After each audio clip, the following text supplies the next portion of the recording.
দ্রুত প্রশ্নগুলো আমি উত্তর দিয়ে দিচ্ছি, আপনারা জাস্ট নোট ডাউন করে ফেলুন। এই প্রশ্নগুলোর উত্তরগুলো লাইফ চেঞ্জিং হতে পারে। শিক্ষার্থীরা যেসব চ্যালেঞ্জের মুখোমুখি হচ্ছে তার মধ্যে সবচেয়ে বড় চ্যালেঞ্জ কি? আমি যেটা বলি যে সবচেয়ে বড় চ্যালেঞ্জ স্টুডেন্টদের জন্য যেটা, সেটা হচ্ছে তারা তাদের সামনে ভালো রোল মডেল পাচ্ছে না। ভালো রোল মডেলকে মা বাবাকে ইসলামের যে মূল নিয়মগুলো যেটা মানা উচিত সেটা আপনি মানেন, আপনার সন্তান ভালো হতে বাধ্য।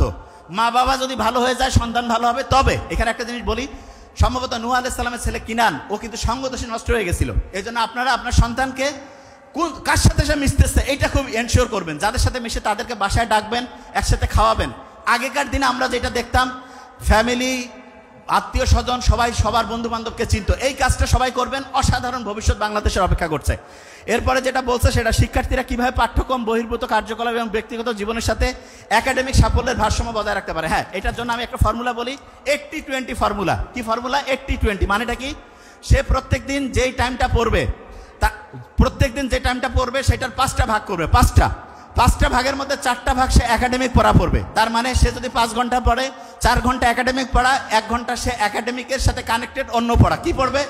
প্রথম আমি বলবো প্রত্যেকটা স্টুডেন্টের দুনিয়ার সবচেয়ে সেরা বইটা পড়া উচিত। সেরা বইটা কে লিখছে? দুনিয়ার কেউ লেখে নাই, আল্লাহ লিখছে যে কোরআন।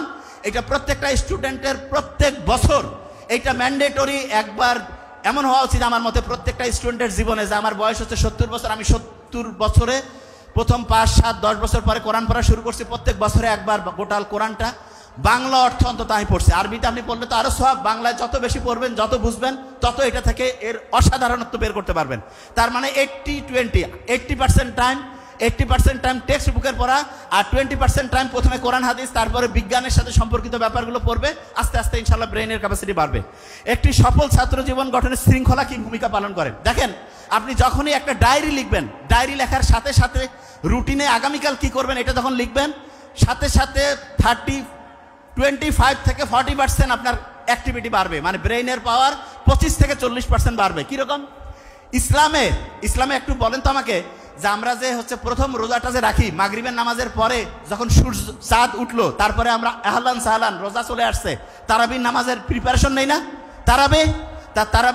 তারাবি আমরা কি হচ্ছে মাগরিবের নামাজের পরে, এশার নামাজের পরে পড়ছি। তো ইসলামের নিয়মটা হচ্ছে ইসলামের দিনটা শুরু হয় মাগরিবের পরে। এই জন্য প্রত্যেক স্টুডেন্টকে বলবো তুমি রুটিনটা করবা মাগরিবের পরে। তার মানে আজকে মাগরিবের পর থেকে আমি এশার নামাজ পর্যন্ত এই পড়া পড়লাম, এশার পরে ঘুমাবো, ভোর থেকে উঠবো, সকালে পড়বো, দুপুরে স্কুল কলেজ যেখানে যাওয়ার গেলাম, আবার মাগরিব পর্যন্ত, মাগরিব টু মাগরিব, এরকম করে রুটিন মেনটেন করবা। অসাধারণ স্টুডেন্ট ইনশাল্লাহ হবা। মেধাবীরা যখন, শিক্ষার্থীরা যখন নিরুৎসাহিত বোধ করে, যা ব্যর্থতার মুখে, তখন কিভাবে অনুপ্রাণিত করতে থাকতে পারে? এটা অলরেডি আমি বলছি। একটা স্টুডেন্ট নাম্বার কম পেয়েছে মানে সে পড়াশোনা একটু অসুস্থ, তার ট্রিটমেন্টটা সবচেয়ে ভালো হবে তাকে উৎসাহ দেওয়া। তার মানে আপনার যে সন্তান নাম্বার কম পায় তাকে বেশি পরিমাণ উৎসাহিত করেন, তাকে বেশি পরিমাণ হচ্ছে পজিটিভলি তাকে বলেন যে বাবা তুমি পারবা। এবং সন্তানকে যখনই আপনি বলবেন যে সে পারবে এবং তার জন্য আল্লাহর কাছে দোয়া করবেন, দুইজনে একসাথে দোয়া করবেন, তাকে রুটিন অনুযায়ী পড়তে বলবেন এবং পড়াটা বুঝে পড়তে উৎসাহিত করবেন। বুঝে পড়লে 900% পর্যন্ত পড়া ব্রেইনে ঢুকে। আরেকটা জিনিস বলি, যে কোনো কঠিন পড়ার আগে ঘুমাবেন, একটু পড়বেন, আবার ঘুমাবেন। এবং অভিভাবকদেরকে বলি, আপনার সন্তানকে 15-20 মিনিটের বেশি একটানা পড়তে দিবেন না। আপনারা অনেক সময় বলেন যে কি তুই বারবার উঠিস। আমাকে অনেক স্টুডেন্ট বলে যে আপনি বলেন স্যার তাড়াতাড়ি অল্প অল্প করে পড়তে, কিন্তু অভিভাবকরা বলে কিরে তুই খালি বারবার উঠিস। বারবার উঠা হচ্ছে সবচাইতে আদর্শ পড়া। 15-20 মিনিট পড়লো, তবে উঠে আবার মোবাইলে ফেসবুকিং এগুলা না, উঠে একটু হাঁটাহাঁটি করে বুক ভরে শ্বাস নিবে, সারবে, পানি খাবে, কুসুম কুসুম গরম পানি।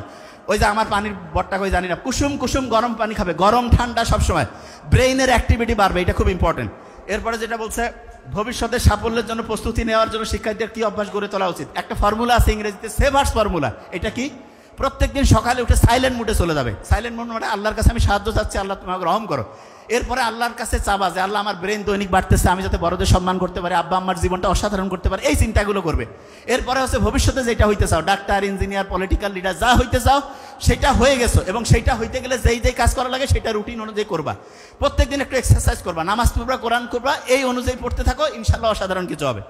এরপরে বলছে পড়াশোনার সময় শিক্ষার্থীরা কিভাবে তাদের মনোযোগ একাগ্রতা উন্নত করতে পারে। নামাজ পড়ার সময় শুধু আল্লাহর চিন্তা করবা, ব্রেইনের ফোকাস করার ক্যাপাসিটি বাড়বে। বর্তমানে ফোকাস করার ক্যাপাসিটি, আমেরিকার যে মাইক্রোসফট কোম্পানি আছে না, তারা বের করছে গোল্ড ফিশের ফোকাসিং ক্যাপাসিটি 9 সেকেন্ড, আমাদের হচ্ছে 8 সেকেন্ড। আমাদের ফোকাসিং ক্যাপাসিটি গোল্ড ফিশের চাইতে কমছে। ফোকাস করার ক্যাপাসিটি যার যত বেশি, তার ব্রেনের পাওয়ার তত বেশি। ফোকাস করার বুদ্ধি কি? নামাজ আল্লাহ দিয়েছে, এটার প্রধানতম একটা উদ্দেশ্য রেগুলার ফোকাস করা। ইংরেজি ফোকাস বানান FOCUS। কয়টা বর্ণ আছে? কয়টা বর্ণ? 5 ওয়াক্ত নামাজ। কয় ওয়াক্ত নামাজ? আঙ্গুল কয়টা প্রত্যেক? ইসলামের খুঁটি কয়টা? 5টা। তার মানে সব কিছুতে 5। ইংরেজিতে আল্লাহ বানান করলে কয়টা বর্ণ? কয়টা? প্রথম বর্ণ কি? তারপরে ডাবল এল। আল্লাহর মধ্যে অল, সব কিছু আছে, ঠিক আছে? আচ্ছা, এটা নিয়ে এইটুকু খালি মাথায় রাখো যে নামাজ পড়বা, রেগুলার ফোকাস বাড়বে। একজন শিক্ষার্থী হিসাবে সময় কার্যকরভাবে পরিচালনা করার সর্বোত্তম উপায় এটা বলে দেয়। 15-20 মিনিট পরও 5-7 মিনিট রেস্ট, আবার 15-20 মিনিট পরও 5-7 মিনিট রেস্ট, এবং 2টা পড়ার মাঝখানে একটু চোখ বন্ধ করে ঘুমায় থাকো। চোখ বন্ধ করে থাকবা, ব্রেইনটা শর্ট টার্ম থেকে লং টার্ম মেমোরি সেন্টারে পড়াটাকে 500% গতিতে রিজার্ভ করবে। এই জিনিসটা খুব ইম্পর্টেন্ট। তার মানে পড়ার ক্ষেত্রে রেস্ট দিয়ে দিয়ে পড়বো, 2টা পড়ার মাঝখানে রিভিশন করবো, রাতে ঘুমানোর আগে রিভিশন, সকালে ঘুম থেকে উঠে রিভিশন। ওই সময় ব্রেনের আলফা এবং থিটা যে ওয়েভ থাকে, এটা সবচেয়ে অ্যাক্টিভ হয়, পড়া সরাসরি ট্রান্সফার হয়ে চলে যায় শর্ট টার্ম থেকে লং টার্ম মেমোরিতে। এরপরে বলছে যে একজন কি এটা আপনি কি বিশ্বাস করেন যে কেবল একাডেমিক সাফল্য একটা উজ্জ্বল ভবিষ্যৎ নিশ্চিত করে, নাকি অন্য কোনো সমান গুরুত্বপূর্ণ দক্ষতা আছে? একাডেমিক পড়াশোনা ভবিষ্যতে, আমি বলি একাডেমিক পড়াশোনার একটা জিনিস বলি, একাডেমিক পড়াশোনা দিয়ে একটা স্টুডেন্টের শ্রেষ্ঠত্ব যাচাই করা যাবে না। একটা স্টুডেন্টের একাডেমিক পড়াশোনা একটা ছোট্ট পিলার, একটা ছোট্ট খুঁটি। সত্যিকার অর্থে তাকে সব বিষয়ে দক্ষ হইতে হবে, ভালো মানুষ হইতে হবে, এবং ব্রেইনের 2টা জিনিস তার বাড়াইতে হবে। সেটাকে আমি একটু বলি। 1991 US সেক্রেটারি অফ স্টেট বলছে যে, একটা আর্টিকেল ছাপাইছে, সেখানে বলছে যে আমাদের যে ভবিষ্যৎটা, সেই ভবিষ্যৎ 3টা জিনিসের উপর নির্ভর করতেছে। কি কি? একটা হচ্ছে ক্রিটিক্যাল থিঙ্কিং, নতুনভাবে চিন্তা করা, আরেকটা হচ্ছে প্রবলেম সলভিং, আরেকটা হচ্ছে টিম ওয়ার্ক। এটা বলি টিম ওয়ার্ক মানে সবাই মিলে ঝুলে কাজ করা। তো এগুলোর জন্য যেটা জিনিস স্টুডেন্টকে বলবেন যে তুমি ভাইয়া বাবার নাম্বার যেটা পাবা কোনো সমস্যা নেই, নতুন নতুন বই পড়বা, আস্তে আস্তে ভালোভাবে চিন্তা করবা। আর দ্বিতীয় যে জিনিসটা আছে, তাকে যে কোনো প্রবলেম দিয়ে বলবেন এটা চেষ্টা করো। আর তৃতীয় হচ্ছে টিম ওয়ার্কের জন্য যৌথ পরিবার খুব ভালো। যৌথ পরিবারে সবাই মিলে একসাথে মিলেমিশে থাকার অভ্যাস তৈরি হইলে ওই স্টুডেন্টগুলো টিম ওয়ার্কে ভালো করবে। সারা দুনিয়ার একদম শ্রেষ্ঠ লিডার আছে না, ওই নেলসন ম্যান্ডেলা, তার একটা বই আছে লং ওয়াক টু ফ্রিডম। সেইখানে আপনি দেখবেন উনি ওনার ফ্যামিলির আত্মীয় স্বজন মিলে ওরা একসাথে থাকতো। এই জন্য প্রবলেম সলভিং ক্যাপাসিটি ওনার বেশি ছিল, টিম ম্যানেজমেন্ট করার ক্যাপাসিটি বেশি। তার মানে আপনার সন্তানকে আপনি অবশ্যই যৌথ ফ্যামিলিতে রাখবেন, আস্তে আস্তে দেখবেন তার টিম ওয়ার্কের যে ক্যাপাসিটি এটা বাড়বে। এরপরে আরেকটা প্রশ্ন কি রয়েছে, শিক্ষার্থীরা কিভাবে তাদের পড়াশোনার সমালোচনামূলক চিন্তাভাবনা সৃজনশীলতা। এইটার জন্য আমি যেটা বলি, এই যে বিভিন্ন প্রোগ্রাম অ্যারেঞ্জ করা, ডিবেট করা, নতুনভাবে চিন্তা করা, একটার সাথে আরেকটা ম্যাচিং করা, এইভাবে। যেমন একটা এক্সাম্পল দিই, এটা হচ্ছে ফেইথ না, এফ দিয়ে হয় ফোকাস, এফ দিয়ে কি হয়? ফোকাস। এ আছে না, এ এ এ দিয়ে হইতে পারে অ্যাটিটিউড। কি নাম বলো? অ্যাটিটিউড মানে কি জানো? যে কোনো জিনিসকে পজিটিভ ভাবে নেওয়া, যে এটা আমার জন্য ভালো। এরপরে আই আছে না, আইতে হচ্ছে ইন্টেলিজেন্স, ব্রেইনের ক্যাপাসিটি, ভালো কাজ করলে বাড়ে। টি আছে না, সত্যি কথা বলা, সত্যি কথা বললে ফোকাসও বাড়বে, ব্রেইনের ক্যাপাসিটিও বাড়বে। এই যেটা আছে, এইটা হচ্ছে হার্ড ওয়ার্কিং, প্রত্যেকদিন ভালো কাজ করবা, পরিশ্রম করবা, ব্রেইনের ক্যাপাসিটি বাড়বে, ঠিক আছে? যে কোনো জিনিস এইভাবে চিন্তা করবা। এরপরে যেটা রয়েছে সেটা হচ্ছে এটাকে পরীক্ষা এবং একাডেমিক চাপের সাথে লড়াই করা শিক্ষার্থীরা আনা আপনার পরামর্শ। আমি একটা জিনিস বলি, স্টুডেন্টদেরকে হচ্ছে স্বাভাবিকভাবে তাদের কার্যক্রম বিকশিত করার জন্য কোনো প্রেশার দিবেন না। প্রেশারটা কি জানেন? ছোট বাচ্চা যখন হচ্ছে ঘাড় এই যে এরকম করে বাঁকা করে থাকে, তখন এই যে এরকম করে আছে না, তখন তার ঘাড়ের মধ্যে 15 কেজি ওজনের একটা বস্তা থাকে। এই জন্য ছোট বাচ্চাকে বলবেন যে এই যে এরকম করে ঘাড় সোজা করো, এই সোজা করো, তাহলে কি হবে? ঘাড় থেকে বোঝা নামি গেল, ব্রেইন অ্যাক্টিভ হয়ে গেল। কারো ঘাড়ের মধ্যে যদি একটা 15 কেজি বস্তা দিয়ে কই হাট, ভালো লাগবে? আর কবে যে কেমন লাগতেছে, খসর মসর। এই জন্য ঘাড় সোজা করবেন। ওই যে ছোটবেলায় যে আরামে দ্বারা সোজা করো আছে না, ওইগুলো কিন্তু ভালো ছিল, সূর্যের আলো আসতো, ব্রেইন অ্যাক্টিভ হইতো। এরপরে একজন শিক্ষার্থী জীবনে পড়াশোনার পাশাপাশি চরিত্র গঠন করা। চরিত্র মানে কি বলি, বাবা মার সাথে সম্মান সুযোগ আচরণ করা, কোনো খারাপ কাজ করব না, ভালো কিছু করব, এবং সবচেয়ে গুরুত্বপূর্ণ যেটা অন্যের উপকার করা। যে কোনো জায়গায় শোনেন, যে কোনো জায়গায় যে খারাপ কিছু দেখেন সেটার প্রতিকার করবেন, এবং করার ক্ষেত্রে ইসলামের নিয়মটা ভালো, কোরআনের নিয়ম ভালো। কেন?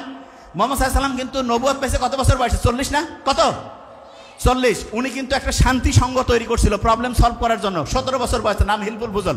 40 থেকে 17 বিয়োগ করলে কত? 23।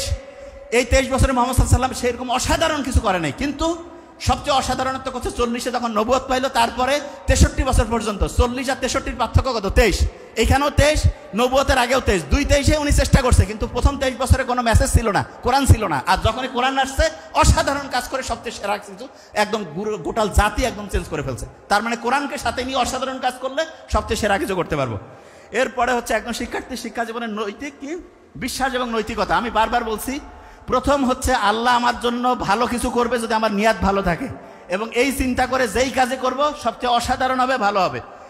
এরপরে বলছে কি দ্রুত পরিবর্তনশীল বিশ্ব এবং ভবিষ্যতের ক্যারিয়ার জন্য শিক্ষার্থীদের কিভাবে শোনো স্টুডেন্টরা, তোমরা আমি একটা জিনিস বলি, তোমরা আজকে যারা আসো, আমি একটা যারা এখানে কমিটি আছে তাদেরকে আমি বলবো এদের প্রত্যেকের একটা ঠিকানা রাখিয়েন, এবং আজ থেকে 10-15 বছর পরে আমরা যদি দেখি একটা রিসার্চ হয়ে যেতে পারে সারা বাংলাদেশের সবচেয়ে সেরা স্টুডেন্ট হিসাবে যারা অসাধারণত্ব অর্জন করবে তাদের মধ্যে এখানকার অনেকে থাকবে। আমি বললাম এটা লিখে রাখেন, ইনশাল্লাহ অসাধারণত্ব করবে। কেন? যদি এই ফর্মুলাগুলো তারা ফলো করে। এটা আপনারা লিখে রাখেন, এবং এটা একটা 100% একটা বড় রকমের রিসার্চ হতে পারে। এটা আপনারা করে দেখিয়েন, ফর্মুলা মানবেন, 100% রেজাল্ট চলে আসবে। লাস্ট কোশ্চেন যেটা শিক্ষক অভিভাবক, আচ্ছা এই প্রশ্নের উত্তরটা এখানে যোগ করে দিচ্ছে, শিক্ষক অভিভাবক এবং শিক্ষার্থীরা কিভাবে একটা ইতিবাচক শিক্ষার পরিবেশ তৈরি করতে পারে। এখানে বলেই আমি একটা জিনিস, গতকালকে আমি ইউনিভার্সিটি মানারাতে একটা কথা বলছিলাম যে 50 জন স্টুডেন্টকে আলাদা করে নিয়েছে, বলছে এরা সবচেয়ে সেরা স্টুডেন্ট, প্রফেসরদের বলছে আপনারা সবচেয়ে সেরা, অভিভাবকদেরকে বলছে আপনার স্টুডেন্ট কিন্তু সবচেয়ে সেরা 50-এর মধ্যে আসছে, এবং এই 3টা গ্রুপে বিশ্বাস করছে এরা সবচেয়ে সেরা। 6 মাস পরে যখন পরীক্ষা হয়েছে সবচেয়ে সেরা স্টুডেন্ট ওই 50 জন হয়েছে। প্রফেসর তারপরে বললো যে আমি সবাইকে আলাদা করে বাছাই করি নাই, যে কোনো কাউকে আন্দাজে নিয়েছে, কিন্তু প্রত্যেককে এটা বিশ্বাস করাইতে বাধ্য করছি যে তুমি সবচেয়ে সেরা স্টুডেন্ট। টিচারদেরকে বলছে আপনি সবচেয়ে সেরা প্রফেসর, যে স্টুডেন্ট দিয়েছে সেরা তারা সেরা, অভিভাবক যারা তাদেরকে বলছে আপনার বাচ্চারা সেরা, সবাই সেরা সেরা বলতে বলতে 6 মাস পরে অসাধারণ সেরা রেজাল্ট সবাই করছে।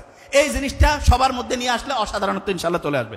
তা প্রত্যেককে বলবো আমাদের জন্য দোয়া করবেন, এবং অসাধারণ কিছু অবশ্যই আমরা করবো। Thank you so much. আসসালামু আলাইকুম।